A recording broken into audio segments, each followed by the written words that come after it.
কিছু সেতু শুধু এক প্রান্তকে আরেক প্রান্তের সঙ্গে যুক্ত করে না, বদলে দেয় মানুষের জীবন, সময় আর ভবিষ্যৎ।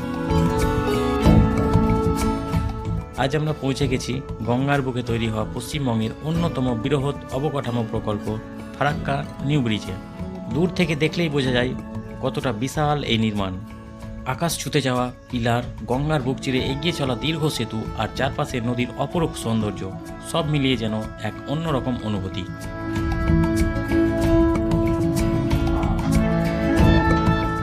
বহু বছর ধরে পুরনো ফারাক্কা ব্যারেজের উপর দিয়ে চলেছে হাজার হাজার গাড়ির যাতায়াত, কিন্তু সময়ের সঙ্গে সঙ্গে বেড়েছে যানবাহনের চাপ, বেড়েছে যানজটও। সেই সমস্যার দীর্ঘমেয়াদী সমাধান হিসাবেই তৈরি হচ্ছে এই নতুন 4 লেনের সেতু। এই সেতু চালু হলে উত্তরবঙ্গ, দক্ষিণবঙ্গ এবং ঝাড়খণ্ডের যোগাযোগ হবে আরও দ্রুত, নিরাপদ এবং স্বাচ্ছন্দ্যময়। আজকের এই ভিডিওতে আমি আপনাদের দেখাবো ফারাক্কা নিউ ব্রিজের বর্তমান নির্মাণ কাছ থেকে এবং বিশাল কাঠামো, আশেপাশের মনোরম পরিবেশ এবং এমন কিছু দৃশ্য যা হয়তো আগে দেখেননি।